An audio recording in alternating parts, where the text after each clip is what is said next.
You will hear a number of different recordings, and you will have to answer questions on what you hear. There will be time for you to read the instructions and questions, and you will have a chance to check your work. All the recordings will be played once only. The test is in 4 sections. At the end of the test, you will be given 10 minutes to transfer your answers to an answer sheet. Now turn to Section 1. Section 1. You will hear a man inquiring in a tourist centre about activities suitable for families. First, you have some time to look at questions 1 to 4.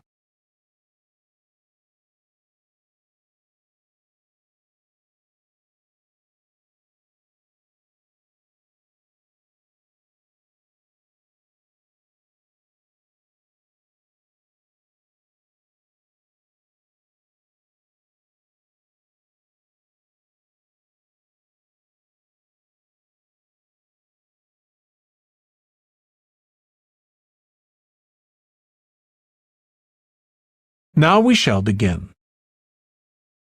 You should answer the questions as you listen because you will not hear the recording a second time. Listen carefully and answer questions 1 to 4. Hi, can I help you?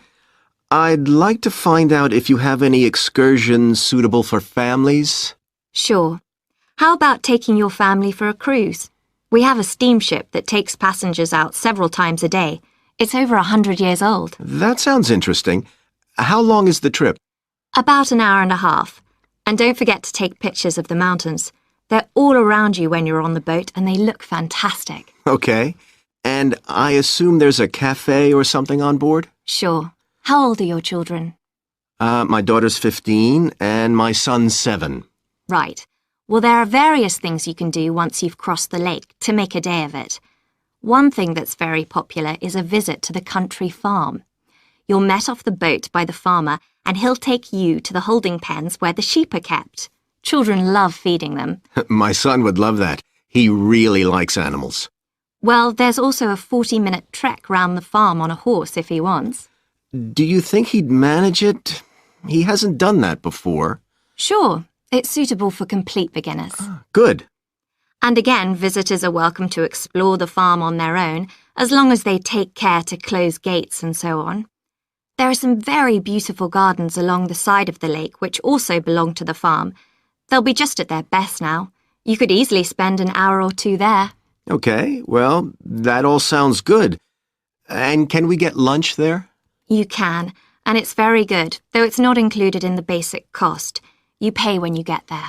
Right. Before you hear the rest of the conversation, you have some time to look at questions 5 to 10.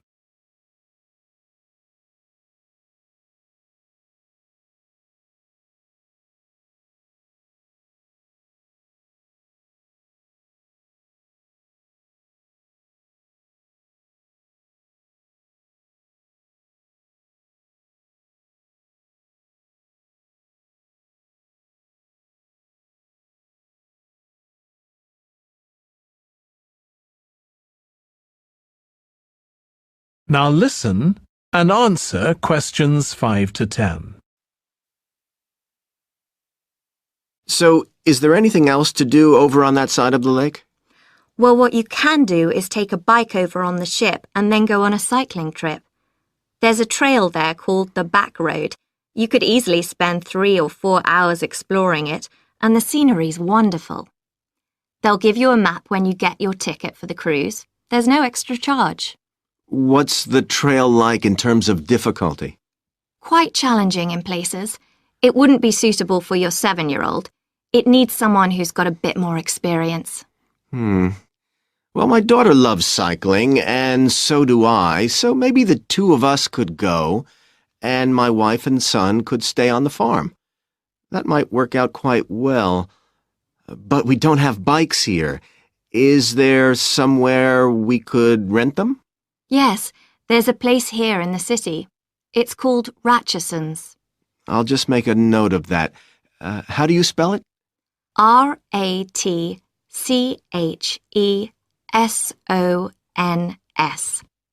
It's just by the cruise ship terminal. Okay. You'd also need to pick up a repair kit for the bike from there to take along with you, and you'd need to take along a snack and some water. It'd be best to get those in the city. Fine. That shouldn't be a problem. And I assume I can rent a helmet from the bike place.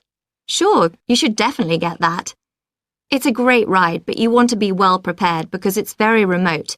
You won't see any shops round there or anywhere to stay, so you need to get back in time for the last boat. Yeah.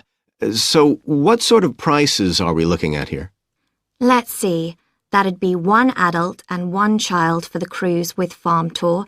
That's $117, and an adult and a child for the cruise only, so that's $214 altogether. Oh, wait a minute. How old did you say your daughter was? 15. Then I'm afraid it's $267 because she has to pay the adult fare, which is $75, instead of the child fare, which is $22. Sorry about that. That's okay. So how do we find out? That is the end of section 1. You now have half a minute to check your answers.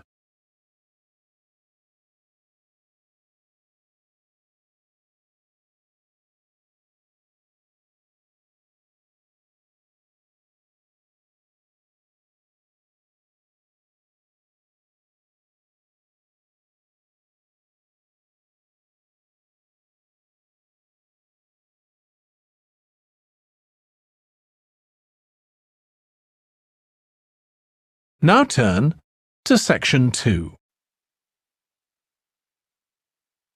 Section 2. You will hear a restaurant manager talking to a small group of new staff who are starting work as kitchen assistants in a restaurant.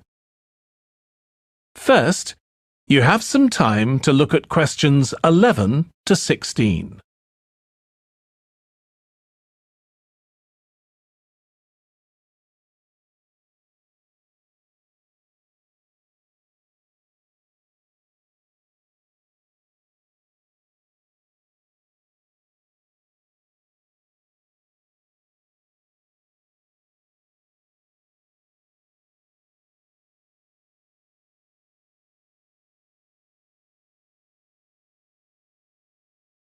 Now listen carefully and answer questions 11 to 16. Good morning, everyone. My name's Joy Parkins, and I'm the restaurant manager. And I understand that none of you have had any previous experience as kitchen assistants.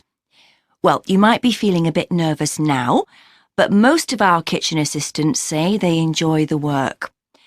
OK, they might get shouted at sometimes, but it's nothing personal, and they're pleased that they have so many different things to do, which means they never get bored. And I'll tell you straight away that if you do well, we might think about moving you up and giving you some more responsibility. Right, well, you've all shown up on time, which is an excellent start. Now, I'm glad to see none of you have unsuitable footwear, so that's good. You need to be careful as the floors can get very wet and slippery. Those of you with long hair have got it well out of the way, but some of you'll need to remove your rings and bracelets. Just put them somewhere safer today, and remember to leave them at home tomorrow, as they can be a safety hazard. Now, it's going to be a busy day for you all today. We don't have any tables free for this evening, and only a few for lunch. Fortunately, we've got our head chef back. He was away on holiday all last week, which meant the other chefs had extra work. Now, I'll tell you a bit more about the job in a minute, but first, some general regulations. For all of you, whatever your age, there's some equipment you mustn't use until you've been properly trained, like the waste disposal system, for example, for health and safety reasons. Then I think there are 2 of you here who are under 18. That's Emma and Jake, isn't it? Right, so for you 2, the meat slicer is out of bounds, and of course none of you are allowed to use the electric mixer until you've been shown how it works. Now, you may have heard that this can be a stressful job, and I have to say that can be true. You'll be working an 8-hour day for the first week, though you'll have the chance to do overtime after that as well if you want to. But however long the hours are, you'll get a break in the middle. What you will find is that you're on your feet all day long, lifting and carrying, so if you're not fit now, you soon will be. You'll find you don't have much chance to take it easy. When someone tells you to do something, you need to do it straight away. But at least we do have a very efficient air conditioning system compared with some kitchens. Before you hear the rest of the talk, you have some time to look at questions 17 to 20.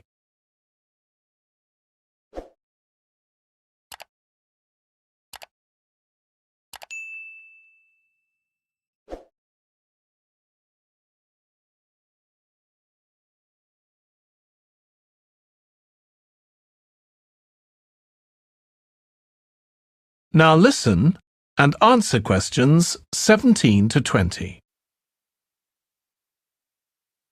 Now, let me tell you about some of the people you need to know. So, as I said, I'm Joy Parkins, and I decide who does what during the day and how long they work for. I'll be trying to get you to work with as many different people in the kitchen as possible, so that you learn while you're on the job. One person whose name you must remember is David Field.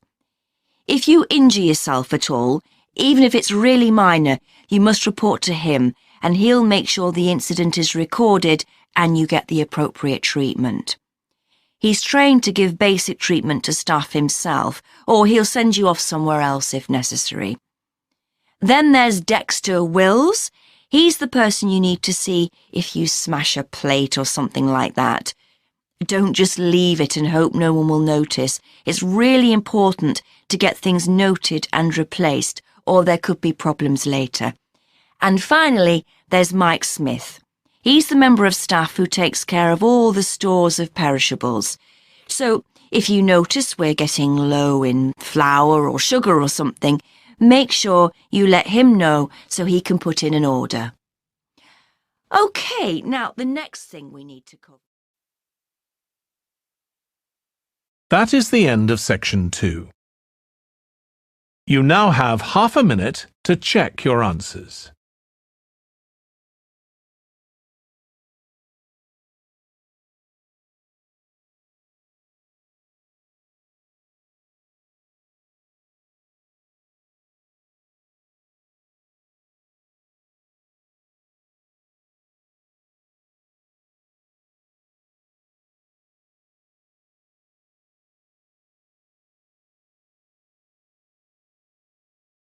Now turn to section 3. Section 3. You will hear 2 students called Trudie and Stewart, who are both studying to be librarians, discussing a paper that they are going to write together. First, you have some time to look at questions 21 to 23.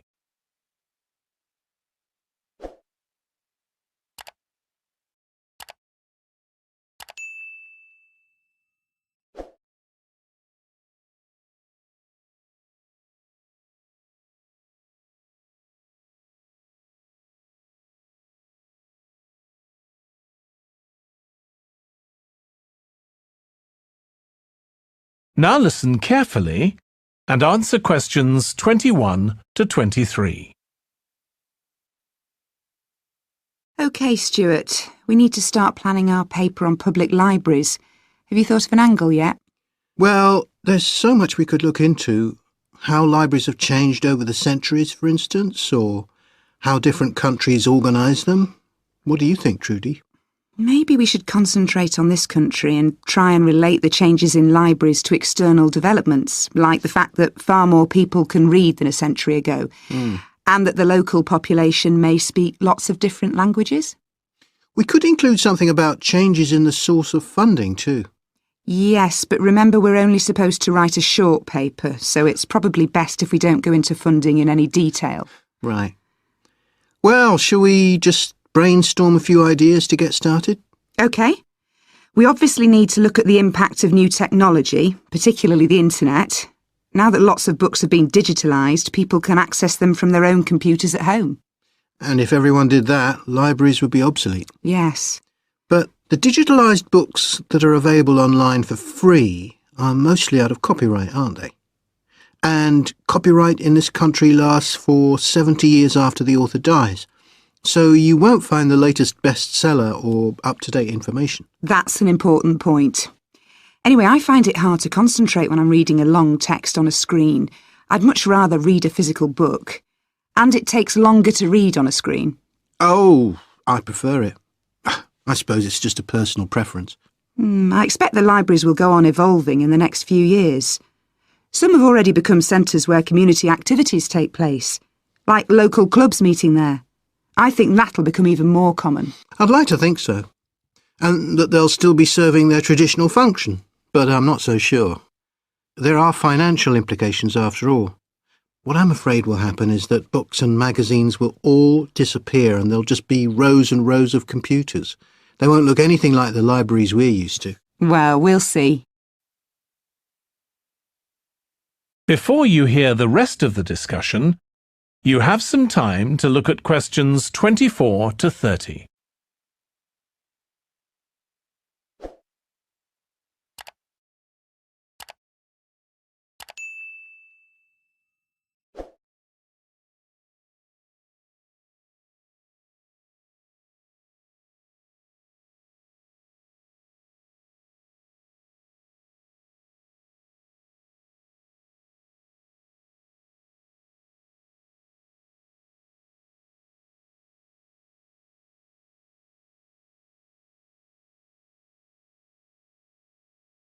Now listen and answer questions 24 to 30. I've just had an idea. Why don't we make an in-depth study of our local public library as background to our paper? Yes, that'd be interesting. And raise all sorts of issues. Let's make a list of possible things we could ask about, then work out some sort of structure. For instance, we could interview some of the staff and find out whether the library has its own budget or if that's controlled by the local council. And what their policies are. I know they don't allow food, but I'd love to find out what types of noise they ban. There always seems to be a lot of talking, but never music. I don't know if that's a policy or it just happens. I've often wondered. Then there are things like how the library is affected by employment laws. I suppose there are rules about working hours, facilities for staff and so on. Right. Then there are other issues relating to the design of the building and how customers use it. Like, what measures does the library take to ensure their safety? They'd need floor coverings that aren't slippery, and emergency exits, for instance. Oh, and another thing, there's the question of the kind of insurance the library needs to have, in case anyone gets injured. Yes, that's something else to find out. You know something I've often wondered? What's that? Well, you know they've got an archive of local newspapers going back years. Well, next to it, they've got the diary of a well-known politician from the late 19th century. I wonder why it's there. Do you know what his connection was with this area? No idea. Let's add it to our list of things to find out. Oh, I've just thought. You know, people might ask in the library about local organisations, like sports clubs. Well, I wonder if they keep a database, or whether they just look online. Right. I quite fancy finding out what the differences are between a library that's open to the public and one that's part of a museum, for example. They must be very different. Then something else I'd like to know is... That is the end of section 3. You now have half a minute to check your answers.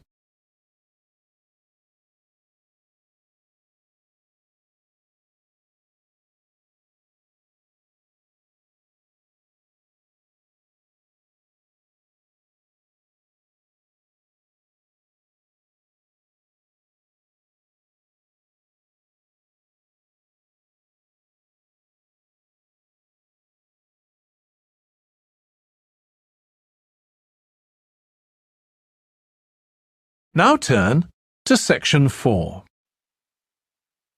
Section 4. You will hear part of a lecture for business students about business values. First, you have some time to look at questions 31 to 40.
Now listen carefully and answer questions 31 to 40.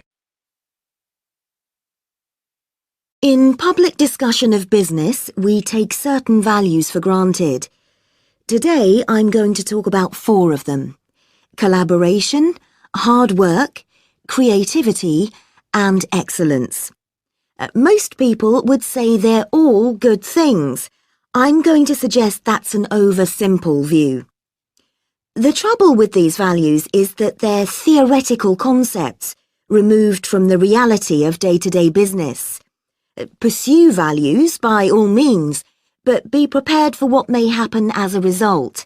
They can actually cause damage, which is not at all the intention.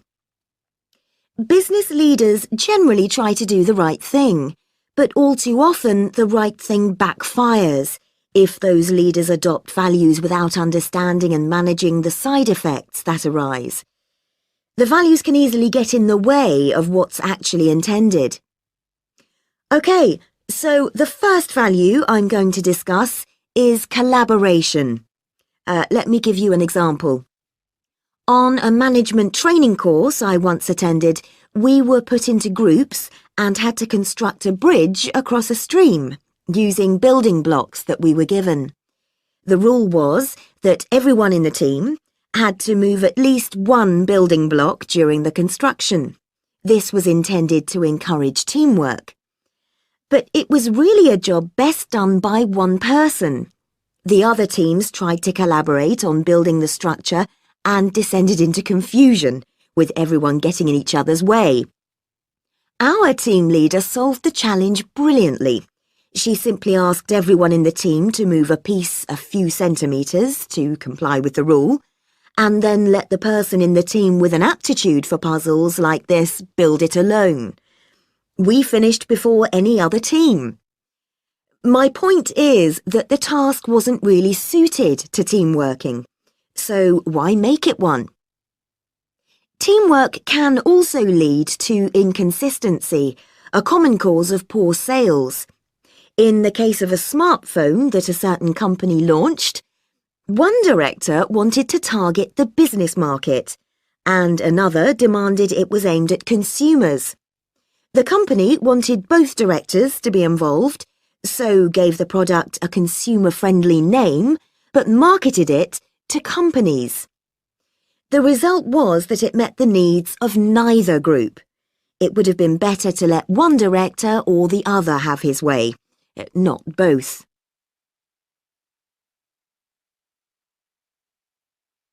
Now, industriousness, or hard work. It's easy to mock people who say they work hard. After all, a hamster running around in a wheel is working hard and getting nowhere. Of course, hard work is valuable, but only when properly targeted. Otherwise, it wastes the resources that companies value most, time and energy, and that's bad for the organisation. There's a management model that groups people according to 4 criteria: clever, hard-working, stupid, and lazy. Here, lazy means having a rational determination not to carry out unnecessary tasks. It doesn't mean trying to avoid work altogether.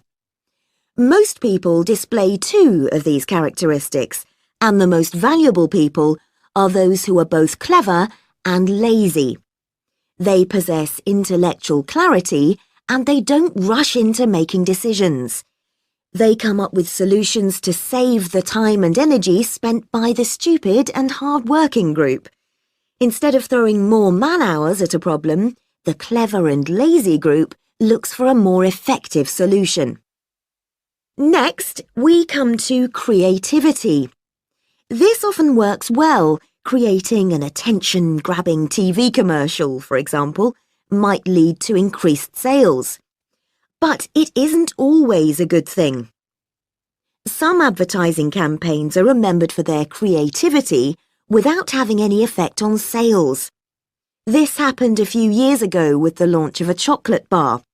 Subsequent research showed that plenty of consumers remembered the adverts, but had no idea what was being advertised.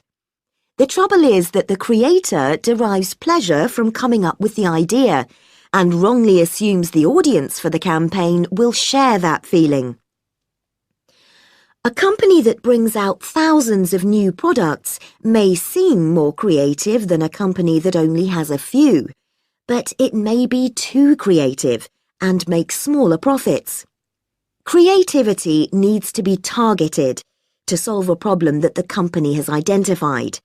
Just coming up with more and more novel products isn't necessarily a good thing. And finally, excellence. We all know companies that claim they strive for excellence, but it takes a long time to achieve excellence. In business, being first with a product is more profitable than having the best product. A major study of company performance compared pioneers, that is, companies bringing out the first version of a particular product, with followers, the companies that copied and improved on that product.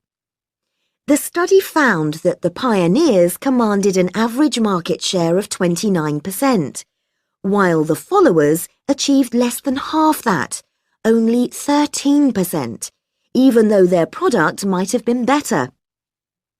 Insisting on excellence in everything we do is time-consuming, wastes energy, and leads to losing out on opportunities. Sometimes second-rate work is more worthwhile than excellence. Make sure it's excellent sounds like a good approach to business, but the just get started approach is likely to be more successful. That is the end of section 4. You now have half a minute to check your answers.